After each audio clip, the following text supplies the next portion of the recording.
عن زيد بن أرقم رضي الله تعالى عنه قال أصحاب رسول الله صلى الله عليه وسلم يا رسول الله ما هذه الأضاحي قال رسول الله صلى الله عليه وسلم سنة أبيكم إبراهيم عليه السلام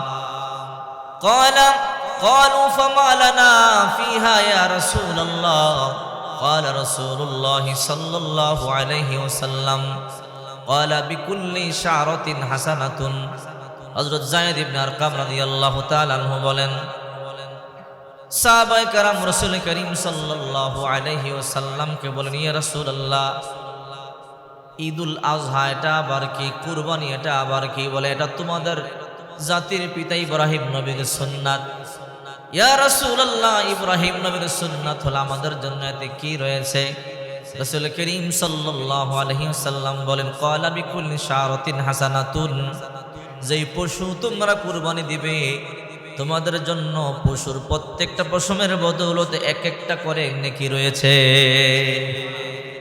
অর্থাৎ যে যত বড় পশু কুরবানি দিবে যত পশম বিশিষ্ট গরু কুরবানি দিবে পশু কুরবানি দিবে ওই পশম অনুপাতে আল্লাহ তার আমলনামা সব দিয়ে দিবে সাহাবীরা বলে হুজুর তো ভেড়ার মধ্যে পশম বেশি ভেড়ার মধ্যে পশম বেশি না রাসূল করিম সাল্লাল্লাহু আলাইহি সাল্লামকে বলে হুজুর ভেড়ার মধ্যে পশম বেশি আমরা কি ভেড়া কুরবানি দিব রাসূল করিম সাল্লাল্লাহু আলাইহি সাল্লাম বলেন হ্যাঁ তোমরা দাও এই ভেড়ার গায়ের মধ্যে যতগুলো পশম আছে আল্লাহ সেই পরিমাণ সব তোমার আমলনামা দিয়ে দিবে কুরবানি কিন্তু শুধু আমাদের জন্যই নয় এই পৃথিবীতে এমন কোন নবী রাসূল ছিলেন না বাবা আদম থেকে শুরু করে যাদের উপরে আল্লাহ পাক রব্বুল আলামিন কুরবানি ওয়াজিব করেননি আল্লাহ পাক রব্বুল আলামিন সূরা হজ্জের 34 নম্বর আয়াতে বলেন ওয়ালি কুল্লি উম্মাতিন জাআলনা মানসাকাল লিয়াযকুরু ইসমাল্লাহি আলা মা রাযাকাহুম মিন বাহিমাতিল আনআম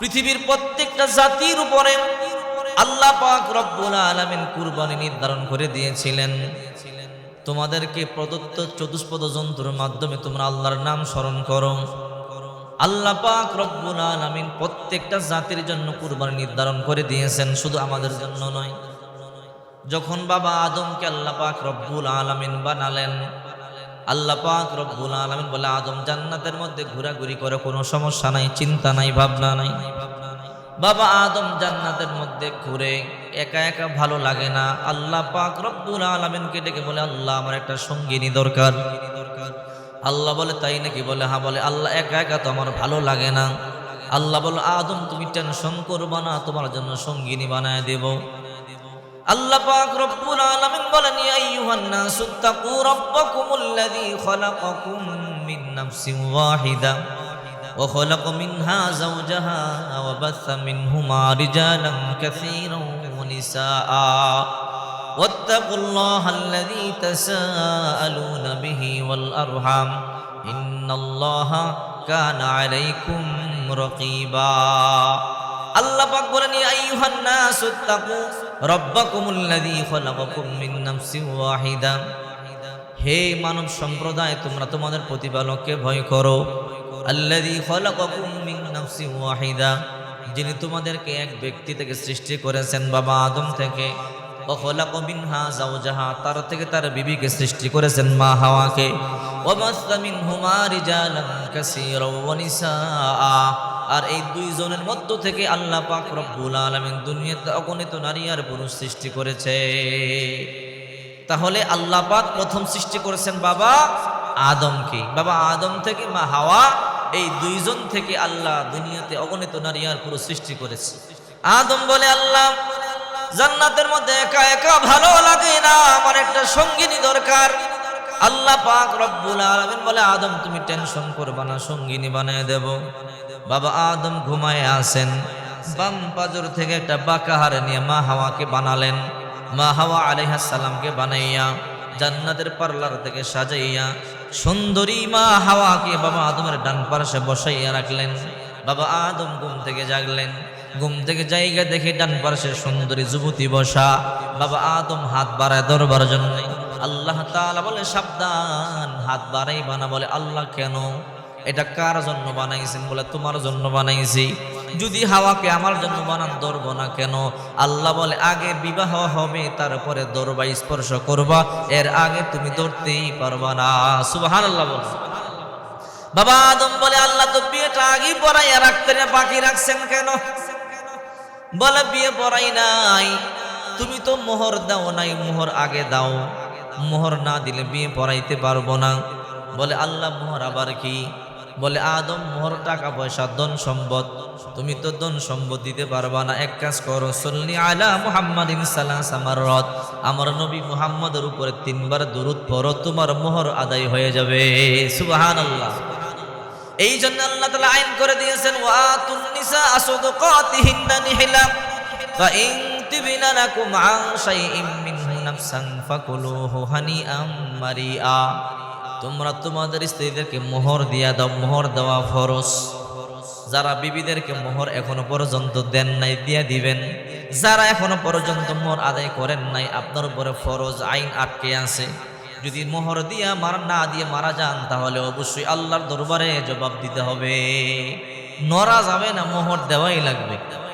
বিয়ে হয়ে গেল, আল্লাহ পাক রব্বুল আলামিন বাবা আদম আর মা হাওয়াকে বলল, জান্নাতের সব জায়গার মধ্যে ঘুরবা, ওয়ালা তাকরাবা হাদিস শাজারা, ওই যে একটা গাছ দেখো, গাছটার কাছে যাইবা না, ফাতাকুনা মিনাজ জালিমিন, যদি যাও জালেমদের অন্তর্ভুক্ত হয়ে যাইবা।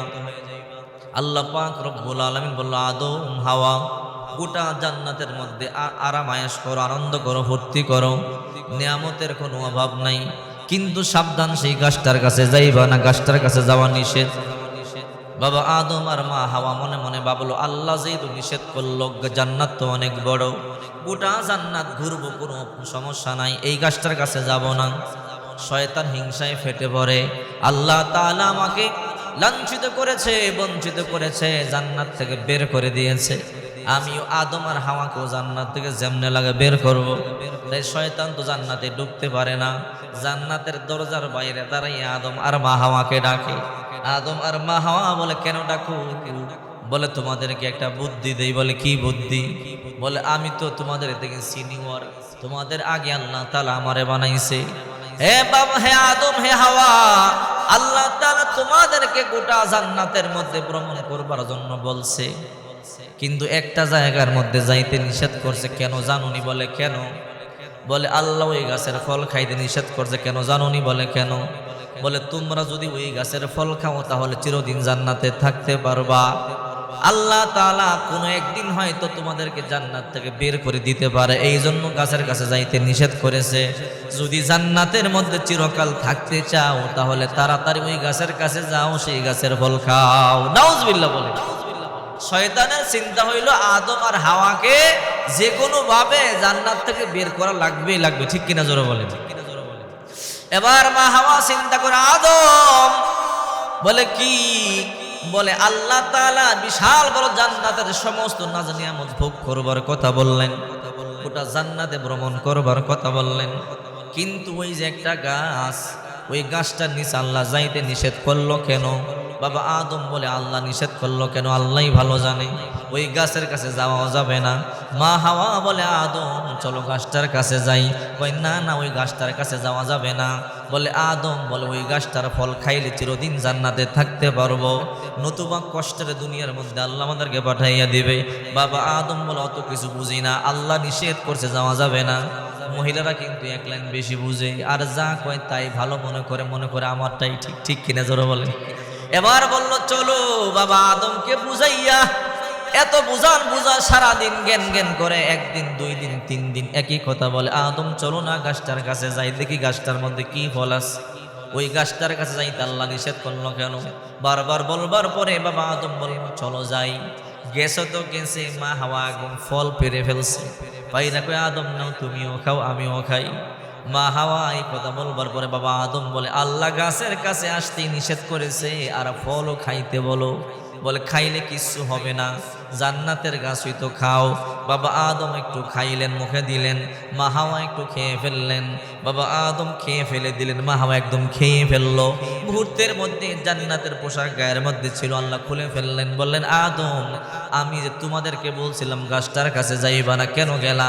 আগেই তো বলেছি ওয়ালা তাকরাবা হাযিহিস শাজারা ফাতাকুনা মিনাজ জালিমিন, গাছটার কাছে যাইও না, গেলে জালেমদের অন্তর্ভুক্ত হইবা। কেন গেলা? জান্নাতের পোশাক আল্লাহ তাআলা খুলে দিলেন। আল্লাহ বললেন, আর তোমরা জান্নাতের মধ্যে থাকতে পারবা না, যাও যাও দুনিয়ায় যাও, তোমাদেরকে দুনিয়ায় পাঠাইয়া দেব। আল্লাহ তাআলা দুইজনকে দুনিয়া পাঠাইয়া দিল। বাবা আদমকে শ্রীলঙ্কায় আদম পাহাড়ে আসমান থেকে সরাসরি নামাইয়া দিলেন, আর মা হাওয়াকে জিদ্দার মধ্যে আল্লাহ পাক আসমান থেকে নামাইয়া দিলেন। মা হাওয়া যেই জমিনটার মধ্যে যেই ময়দানে নামছে, ওই ময়দানটা আমি দেখে আসছি, আলহামদুলিল্লাহ বলে। এবং আমার সঙ্গীদের আমি দেখাইছি, মা হাওয়া আসমান থেকে যেই জায়গাটার মধ্যে সরাসরি নামছে, ওই জায়গার মাটিটা একদম সাদা ফকফকা, ওই জায়গার মধ্যে নামাইছে। এখন বাবা আদম কান্দে, মা হাওয়া কান্দে, কি করলাম? এখন মা হাওয়া আদমকে হারাইয়া কান্দে, বাবা আদম মা হাওয়াকে হারাইয়া কান্দে। দুইজনে কান্দতে কান্দতে 1 বছর 2 বছর নয়, 350 বছর পর্যন্ত কান্নাকাটি করার পরে মা হাওয়া মনে মনে চিন্তা করে, ওই যে আরাফার ময়দান মক্কা শরীফ থেকে 20 কিলোমিটার দূরে, আরাফার ময়দানে ঘুরতেছে একা একা। তখন তো দুনিয়ার মধ্যে কোনো মানুষ নাই। আরাফার ময়দানের মাঝখানে একটা পাহাড় আছে, জাবালে রহমত। ওই পাহাড়, ওইটা মনে মনে চিন্তা করে, দেখি তো আদমকে দেখা যায়নি। হঠাৎ করে মা হাওয়া ওই পাহাড়ে তাকাইয়া দেখে বাবা আদমকে দূরে দেখা যায়, একা একা বসে আছে। সুবহানাল্লাহ, সাক্ষাৎ হয়ে গেল। জান্নাতি তো আল্লাহ বিবাহ পড়াইয়া দিছে। লম্বা ঘটনা, ওই দিকে যাব না।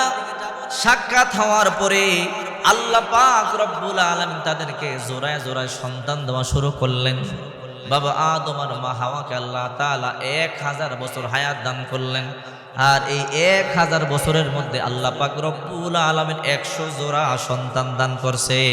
সুবহানাল্লাহ বলেন, 100 জোড়া, প্রত্যেক জোড়ায় 2 জন করে সন্তান দুনিয়াতে জন্মগ্রহণ করত।